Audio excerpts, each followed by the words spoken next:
If Ukraine does not get promised U.S. military aid blocked by disputes in Congress, its forces will have to retreat in small steps, Volodymyr Zelenskiy has said.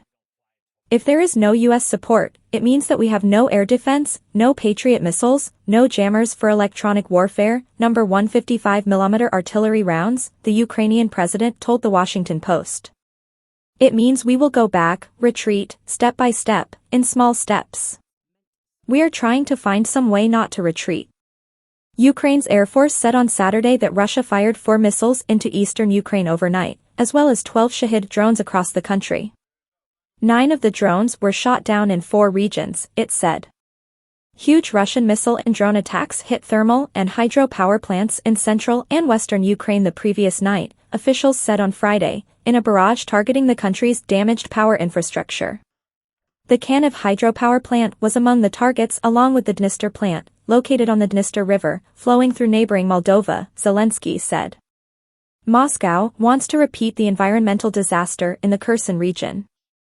But now not only Ukraine but also Moldova is under threat, he said on Telegram. Ukraine said it had imposed emergency blackouts on several regions after the Russian attacks.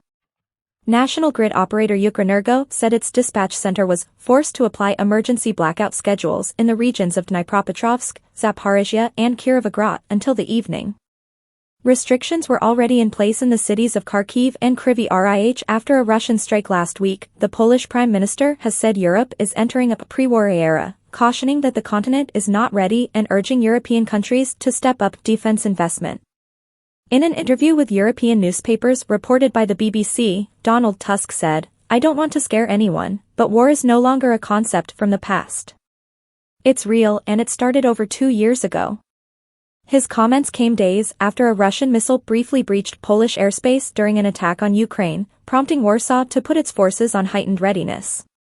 1 person was killed and 2 injured in the Russian city of Belgorod from a Ukrainian drone attack, said the Belgorod region's governor, Vyacheslav Gladkov. Russia's security services said they had arrested 3 people from a Central Asian country who were plotting an attack in the south of the country, Russian news agencies reported. The trio were planning to commit a terrorist act by blowing up a device in a public place in the Stavropol region, the Federal Security Service and FSB said on Friday.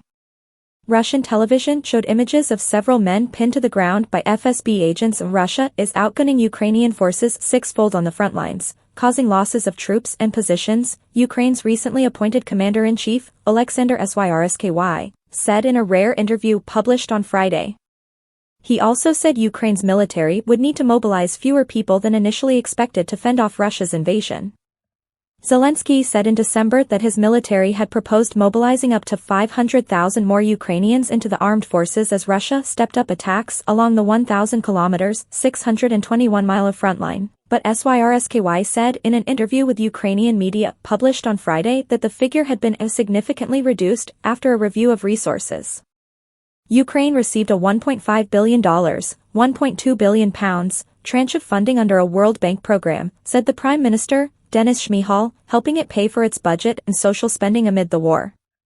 Zelensky pressed on with changes to officials close to him, dismissing 2 deputy heads of his office and appointing a former top security official ambassador to neighboring Moldova.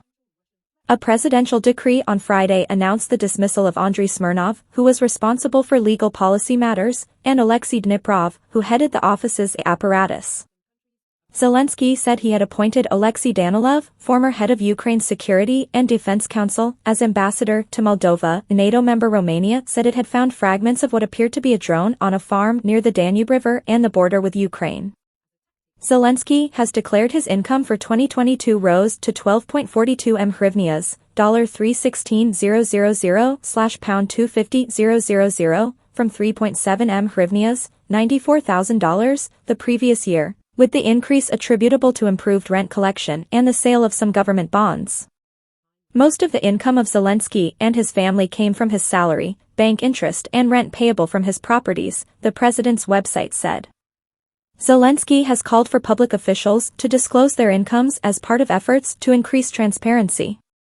Russian prosecutors have asked the Justice Ministry to consider labeling Alla Pugacheva, the queen of Soviet pop music, as a foreign agent, a move that would officially designate Russia's most famous star a foe of the Kremlin.